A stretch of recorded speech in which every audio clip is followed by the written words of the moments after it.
Happy Friday and welcome to another edition of your favorite podcast, Burgers and Brats.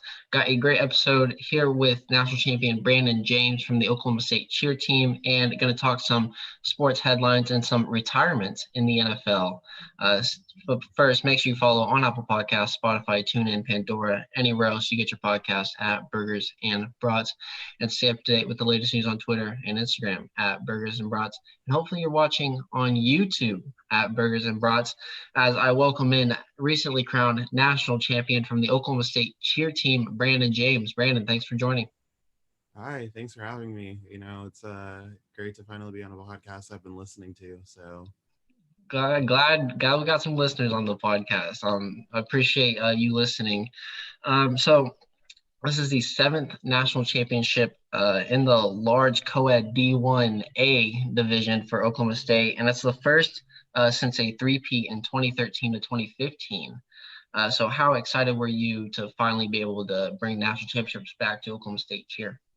I think I was very excited coming into it. I don't think I really had that dream of it yet, just being a cheerleader here. I think being able to bring it back and kind of prove that we aren't just like the people that stand on the sidelines and just cheer for other sports, I think is amazing for us. And I think it's great for the university as well. So Yeah, so take me through we'll start with take me through that weekend. What were your expectations going into the weekend? Did you know this team had a very good shot at winning the national championship? I think there was kind of an inkling. Our energy had kind of just changed throughout. We had gone full out 22 times, and that's when we do our routine. We just put everything together at practice. We had done it multiple times. Going through into it, we just wanted to hit a routine. We didn't care about winning. We didn't care about anything else. Our coach had kind of sat down and told us that she wanted a routine that she could just go back and look at and watch and just be like, wow, like I did that. And so she told us that OSU hasn't hit a routine since 2008, 2010. And so we were like, okay, guys, we were like, let's just go out and hit a routine. Like we're gonna So be fine. what is hitting a routine? How do you hit a routine and cheer? Okay, so I know me, there's probably a lot to that. There's probably a lot to it. so me You and you got the both did time. Go on. yeah, well, me and you both did gymnastics. So it's like doing a floor routine and doing everything perfect for the most part. So no stepping out of bounds, no tucking your hand on the ground, staking every pass. Yeah, essentially. And keeping every stun in the air, making sure our baskets are on time and stuff, basically that's it. That's just what hitting routine is, All right. just trying to make it as perfect as you possibly can. And so day one, we went into it, I think, kind of, this was our first time competing in 2 years. We hadn't done anything in those years. My last time competing was 2 years ago when I was a freshman. So um, it was a completely new environment, or at least it's what felt like a new environment. We got to compete outside both days. And for the people who have never gone to Daytona, we That's awesome. I I know know as a gymnast, I would have loved to compete outside. That would have been amazing. I bet it it's is awesome for cheer.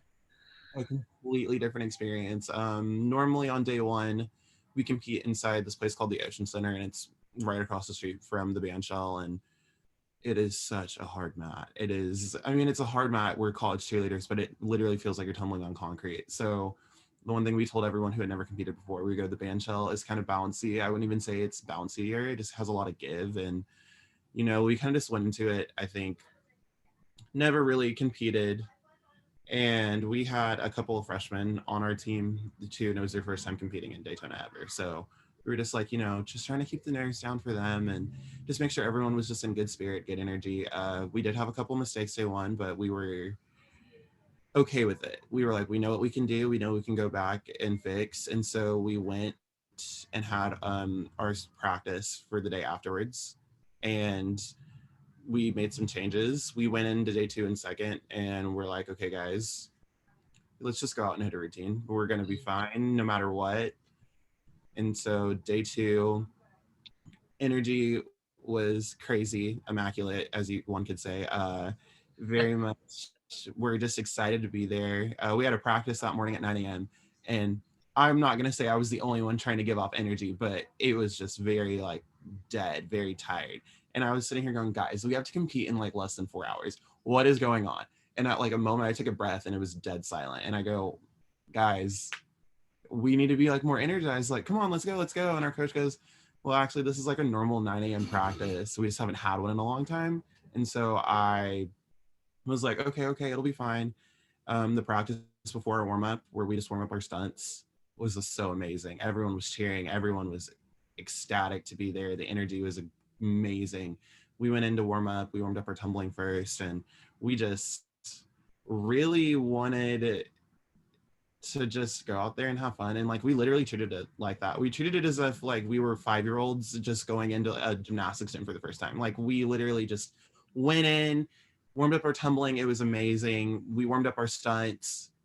We were hitting in the warm-up room, and then we did just walk through of our routine to see if there's anything we wanted to do. And we were all just so confident. No one really did anything. We kind of just did it as a walkthrough one last time to, just be able to practice our performing before we actually went. And after we did that, we walked to the band shell, we waited, and our coach just looked at us and she gave us that speech of, I want a routine I can go back and look at. And we walked up and we're sitting behind the giant thing. And this is actually kind of a funny story. We're like waiting, and normally my nerves get really, really bad. And so like, I'm normally like having a panic attack at this moment. I'm like, oh my gosh, like, we're about to compete. And I didn't have that. But I look over and one of my teammates is crying. And I'm like, why are you crying? Like, we haven't even competed yet. What's going on? And she just looks at us and goes, this has been a dream of mine since I became an OSU cheerleader. And to know that I get to live that out is just amazing. And we're like, okay, now you're about to make us all cry. So we need you to calm down, like, brush your tears off. And our all-girl team was there, and normally they don't get to be there. And so they moved their grass practice time up so they could come and watch us. And I thought that was really nice. It really just shows what it's like to be a team and not just like one team, like a whole entire program. And our whole entire cheer program loves each other so much. And so we finally went out, we did our OSU, and I'm pretty sure anyone else on the team that competed that day could tell you that, like, just walking out, seeing all of our parents, our other teammates there, and other people who were just watching from the restaurants and stuff, it just felt like a sense of peace before our music started. And once it started and I saw that we landed our first tumbling, we all did standing pulls, I just automatically knew that this is just going to be a good day. I go, this is going to be a good day. Like, the routine starting off amazing. We got through our stunt section, and I couldn't see our coach, but there's a video of her bouncing up and down, and our coach does not jump up and down very much, like, at all. It'll be very much, I'm going to sit there. They're going to hit their routine. I'm going to get excited for like 3 seconds, and then already back to coaching. She is very much likes to give us credit when credit is due, but doesn't like to overplay it, try to keep us, humble. And so we get to a certain part before our running tumbling section, and it's our last stunt skill. It is the last thing that anyone has to do by themselves, and they hit it. And so I go, okay, we have one more thing. It's the pyramid. If we can get through pyramid, we'll be set. We got through our pyramid, and the excitement, you could just tell from everyone. It was just radiating, and it was amazing. And we did our dance, and we threw our basket, and afterwards I caught my flyer Meredith, and we set her out, and we all just hugged each other.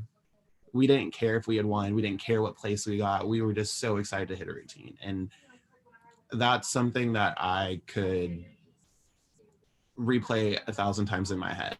And literally, I've watched the video probably way too many times just because of the joy it brings me. So Yeah, the way you're telling the story, it's like you knew you were gonna win. Like, as soon as you walked out there, like, it's coming over me. We're about to win this thing. So it's just one routine per day, right? For cheer, kind of like gymnastics, just one routine. yeah. Mm-hmm. Just one routine per day, and that is it. And so it's a 2-day event, right? 3-day, 2-day. All right. How do they decide? So in gymnastics, like, the highest score moves on or something like that. Is that how they do it in cheer? So first day, the top 20 teams move on to the finals? So in college for cheerleading, not necessarily. It is very much we go off of a scoring system. So I think this year it was 25-75 or something like that. But essentially everyone moves on to day two. Okay. Yeah, it just changes the order of performance. So day one we went last, and then because we were in second going into day two, we went second to last on day two. Nice. Yeah, that's kind of nice though. How best team goes last, give you some extra preparations, and no one likes those 9 a.m. workouts. Those, I mean, us as gymnasts, we had meets at what 8 a.m. sometimes earlier. So I mean, we know what that's like. It's hard to get energy for sure competing that early or even practicing.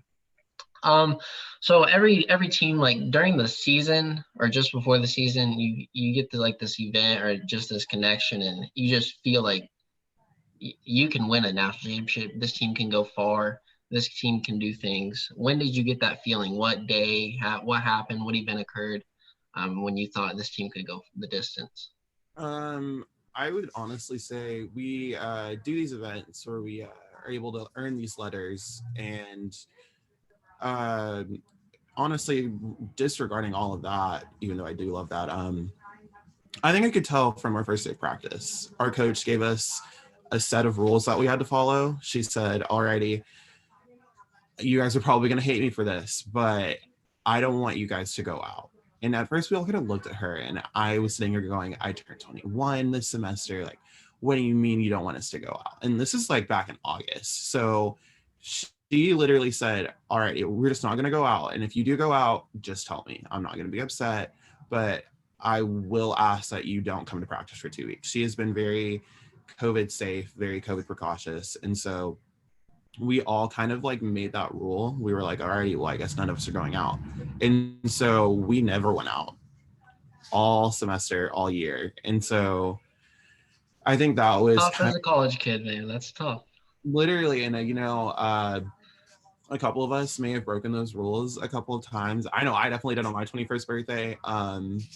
And I don't know why I didn't think of it at all, but I did that to myself, and I missed when we had our weekend for camp, and I felt so bad. I'm like sitting at home, and then I look at our uh, cheer story on Instagram, and I go, "Oh, we're having camp this week, and I'm missing it. Great, awesome!" Because I have to be at home because I decided to go out. But we made that rule, and it was just an unspoken rule, an unsaid rule, and we all followed it, and we didn't have to deal with having to replace people because of COVID and, all of that mess. So I think from that moment on and was when I knew that something special was going to happen, Yeah. especially just with the team that we had. So, And so not going out though, this next question, how do you balance cheerleading in school? I'm sure school was a little more easier to balance that you couldn't go out every day. yeah. Or you So, just watching Netflix and caught up on the series or whatever.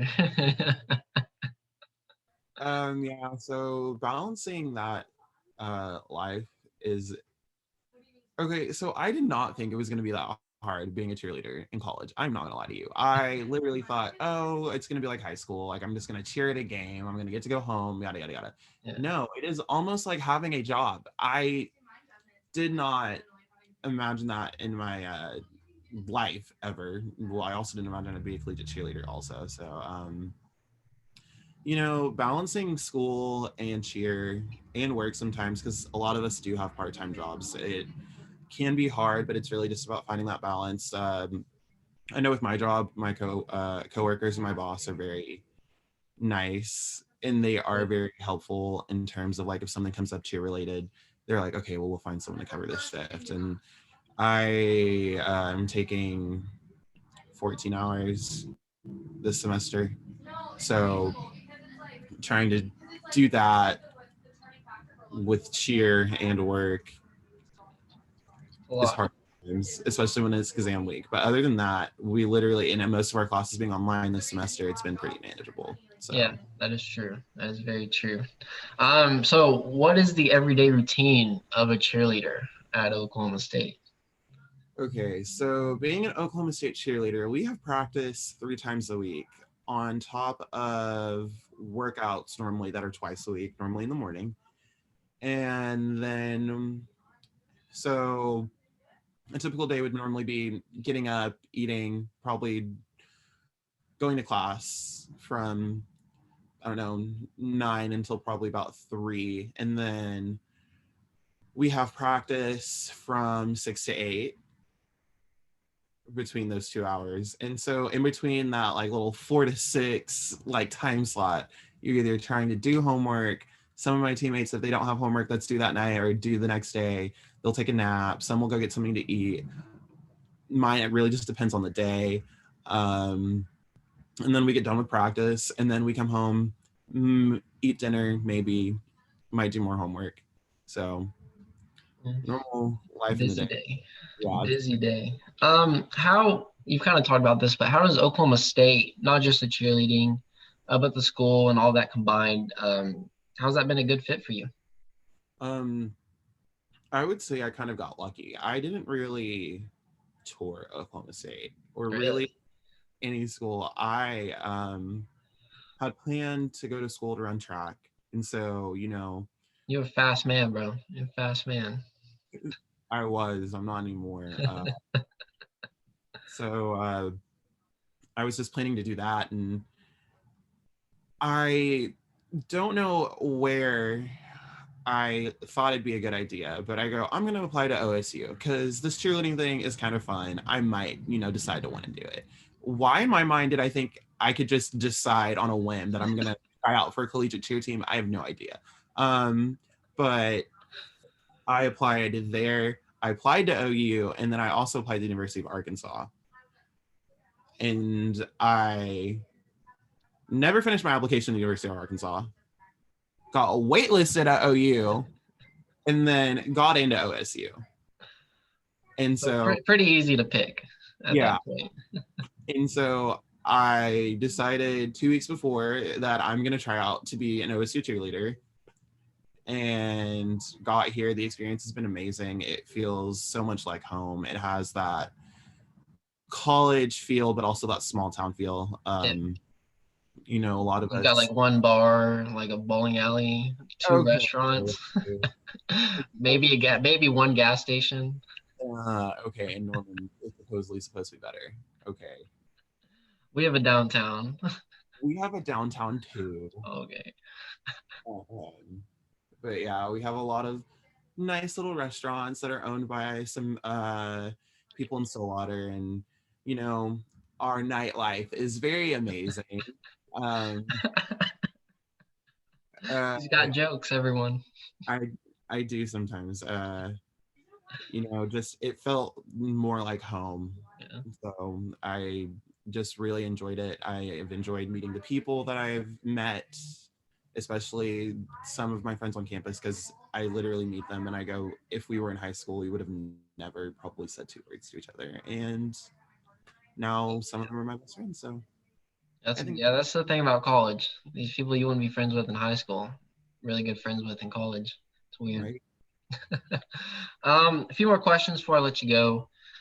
So what are your future goals? Maybe not just for cheerleading, but for cheerleading and life, where do you see this going, if anywhere, continuing with cheerleading?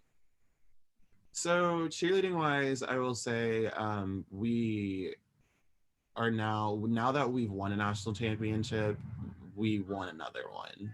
I will say that. I feel anybody after a big win like that, kind of wants to have that success of getting another national championship. So we're gonna just, keep working towards that. We got back not even 2 days afterwards, and a bunch of our teammates are like, hey, we're gonna go stunt, to get ready for next year. And so they really just kind of hopped on it and just started, and I applaud them for it. I was like, guys, can we not get like a little break? Like, we just spent the past 2 weeks of our lives cheerleading. Can we not, You haven't been going out. You have just been going straight school, work, and competing, and no free time. Like, you want a few weeks off. Yeah, I would like it, but I also understand. So like they've kind of like in a way just slowly just dragged me into it, and I'm like, okay guys, fine, I'll go stunning with you. So they've been doing that just to get ready for next year. I know that we have our tryouts are virtual this year, so our coach has been getting and receiving videos. So she's been doing well with that. We've just been trying to make sure we're either getting better and not getting worse, because we all came back and one of my teammates looks at me and goes, "We do not look like we won a national championship." I was like, "Hey, we had 2 days off." Yeah, Let you're it, in Daytona eating all that food. Did you go to Sloppy Joe's in Daytona? I did go to Sloppy Joe's in Did. Daytona. I Good, good.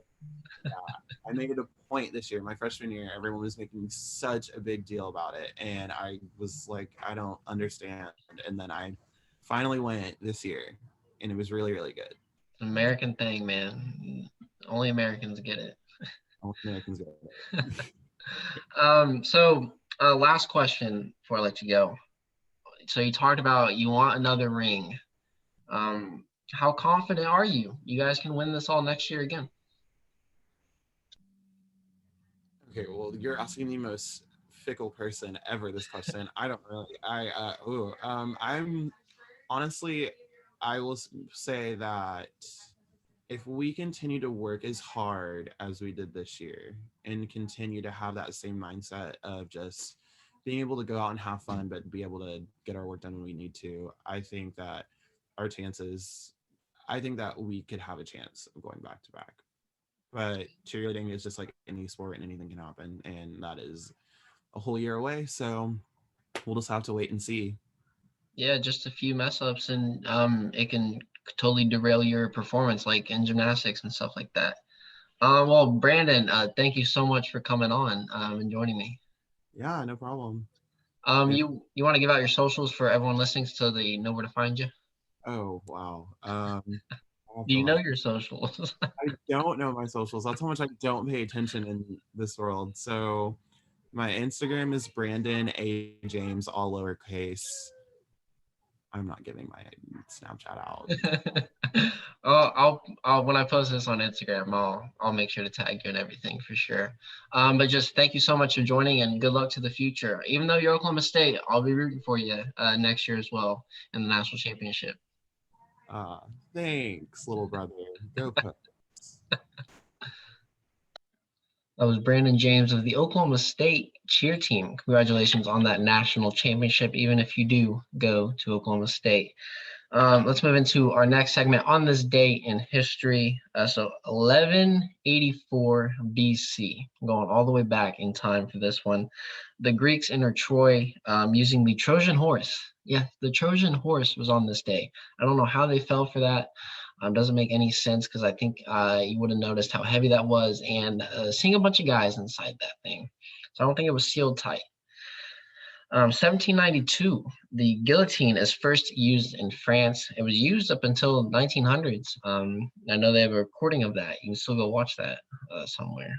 And then 1950, Chuck Cooper becomes the first African American to be drafted into the NBA by the Boston Celtics. So 1950 was the first African American drafted into the NBA. Happy birthdays, William Shakespeare, Shirley Temple. Well, Shirley Temple does sound good right now.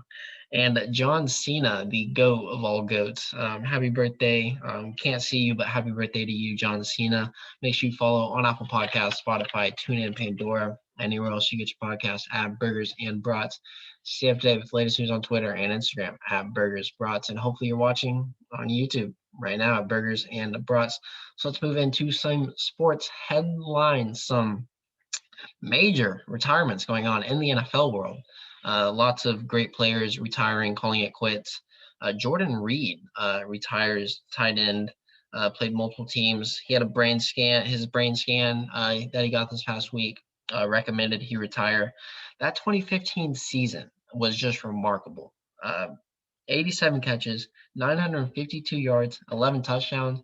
That dude was unstoppable in fantasy football. We all remember that season with Jordan Reed at the Redskins, or the Washington football team, as we now call them.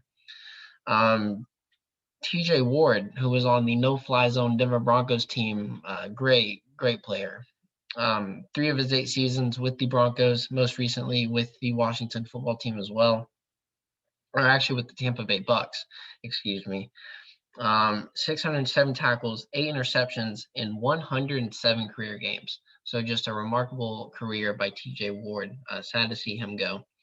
And then Alex Smith, retired from the NFL. 15 years, 62% completion percentage, 3,500 or 35,650 yards, 199 touchdowns, one shy of 200 touchdowns. If he was on the Washington football team, he probably would have broken uh, that barrier. And then three-time Pro Bowler and the 2020 Comeback Player of the Year. Him coming back was just remarkable for the sports world, and just it's such an inspiration to see that how he came back after that devastating leg injury that almost cost him his life. Some other news: Jake Paul beat Ben Askren in like 10 seconds when their fight this past Saturday. I didn't pay for the fight and I still want my money back. That's how bad that was. What, 4 hours of just music?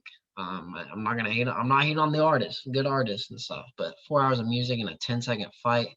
You got a giant robot walking behind Jake Paul, and then this MMA guy Ben Askren, who can take punches for like 30 seconds by these top MMA guys, gets knocked out by a Disney star and Jake Paul.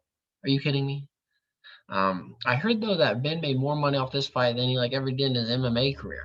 So I guess I'd go home too smiling and just take the punch, get knocked out uh, for all that cash. Jalen Suggs heads to the NBA draft.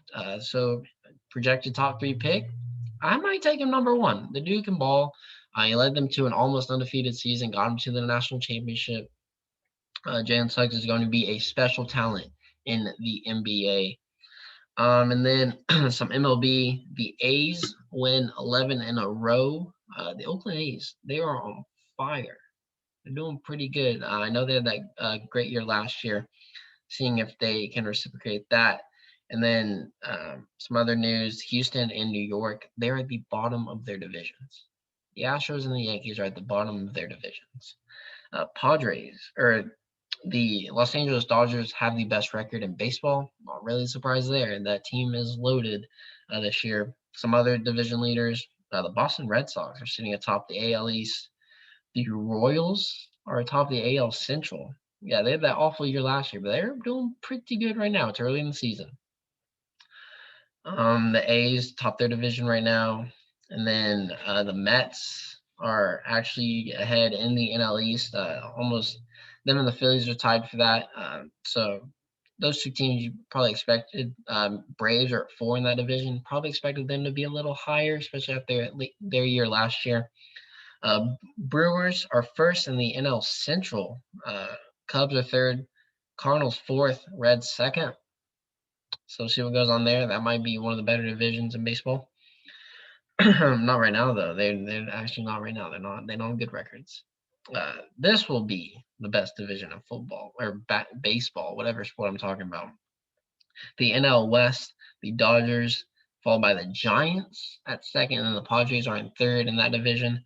So MLB, it's very interesting this year. A lot of those top teams you expected to be up there are not at the top of their division. But it is early. We still got like a million games to go. It feels like it will feel like. So stay tuned for that. Some top games to pick. Friday today, Milwaukee 11-7 at the Chicago Cubs, who are 8-9. I'll go Milwaukee in this one. I'll pick the Brewers, and then Padres, who are 10-10 at the Dodgers 14-4. I will go the Dodgers. Not a shock on that one. Padres, though, they've shown they can beat the Dodgers, giving them one of their losses. And Saturday, the Yankees face Cleveland. Those will be Garrett Cole versus Bieber. I'll go Yankees because of Garrett Cole. If it was any other pitcher pitching, I'd probably go Cleveland. But Coley's been dominant this year. Just offense just hasn't been there for the Yankees. They got to get some.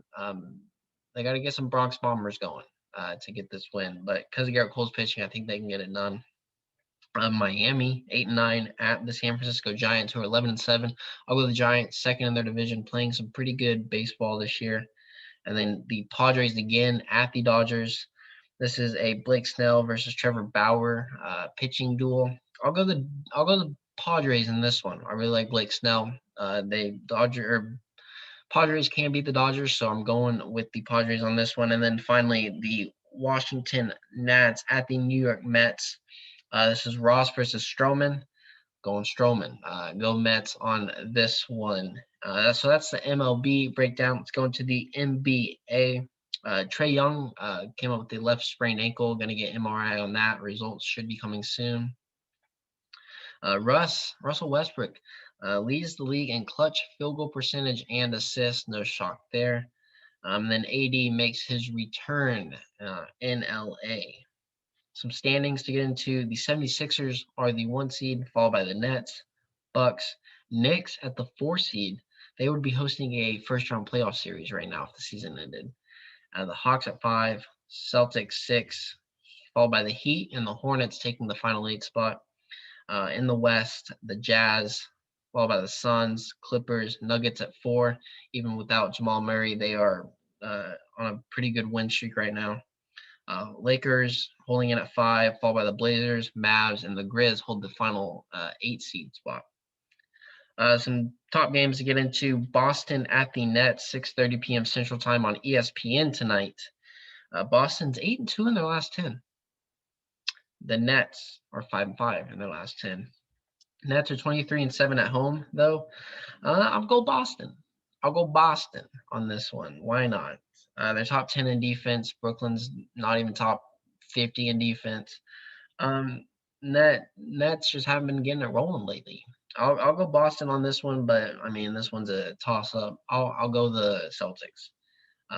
Friday night, following at 9 p.m. Eastern on ESPN. Denver at Golden State. Last time these teams played a week or two ago, Steph Curry dropped 53 points. Oh, he's been hot, but he cooled down last game against the Wizards. So we'll see if Curry can stay a little cold on this one. Denver's 4-0 since losing Jamal Murray against the Warriors. 8-2 in their last 10. Golden State, it's their first in assists, so they've got to spread the ball. It can't just be letting Curry making these shots. It's got to be these other players making shots as well. Nuggets, 49% from the field. 49% from the field. That's pretty good ball movement, shooting, bucket making. So I'll go Denver rematch. I don't think Curry can. I think Curry's starting to maybe cool down a little bit. Maybe. I know he did just have that 11 straight 30-point game, but he can't stay hot forever, right? And then Saturday, the 76ers head to Milwaukee, 2:30 on ESPN. It's been a quiet Bucks season. They're third in the East. Giannis just returned this week from injury. 76ers are second in steals. So if they can get enough steals and points off those turnovers and slowing down Giannis out of the paint, both not great in their last 10. They have winning records, but barely in their last 10. I'll go Milwaukee on this one. 76ers, I think, maybe get 2 L's in a row. San Antonio at New Orleans, 7 o'clock tip off. A battle versus the number 10 and 11 seed. So these two teams got to switch if one of them wants to try and jump into the playoffs. New Orleans, though, has lost 4 in a row. Zion's been playing great basketball. Yeah, there will be no defense in this game. Trust me that. And then I do think Zion gets that monster game and a much-needed win. The losing streak's got to stop sometime, right? So I'll go New Orleans getting the dub this game. And then finally, Sunday, Phoenix at the Nets, 2:30 p.m. Eastern tip on ESPN, or 2:30 Central Time tip on ESPN. I'm still impressed by the Suns. First in assists, second in field goal percentage, and sixth in points. They went against the Nets last time. This Phoenix team is better than that Boston team, but I'll go Nets team. They seem to step up when they need to against these bigger opponents. We'll see if they're healthy by the time this game comes around. And then finally, Memphis at the Portland Trailblazers, 3 o'clock tip. Dame is averaging 28 and 7. Portland, though, has lost 7 of their last 10. 7 of the last 10. Teams are pretty even, but Ja Morant is balling. Ja Morant, man. That dude is balling lights out. I got more faith in him right now than I do for Portland and that whole team. And Enes Kanter's been balling too. He's been getting the rebounds. But I'll go Memphis getting the dub this time. So that's sports headlines from around the world. Let's go into the final segment. Who would I share a burger and brat with? Well, maybe not a burger and brat, because do you find yourself stressed a lot? I know I do. Any college kid here does. Those working 9 to 5s probably feel a little stressed. Well, scientists suggest eating and drinking these items to protect your heart. So, increased consumption of Flavonols. They're found in fruits and veggies, and they could be the key to help protect from mental stress, induce cardiovascular events such as stroke, heart disease, and thrombosis. Yes, thrombosis. So eating flavonols will protect against all those things. So some of these items include apples, black grapes, blackberries, cherries, pears, drinking green tea, and having unprocessed cocoa. So eat those if you want to prevent from having strokes, heart disease, and thrombosis, and being less stressed. It does help. So that is the podcast for you. Thank you all for listening. Thank you again to Brandon James, national champion of the Oklahoma State cheer team, for coming on. Make sure you check out the latest podcast anywhere you get your podcast at Burgers and Brats on Apple Podcasts, Spotify, TuneIn, Pandora, anywhere else. Twitter and Instagram at Burgers and Brats, and hopefully you just watched on YouTube at Burgers Brats. Thank you all for listening. Enjoy your weekend.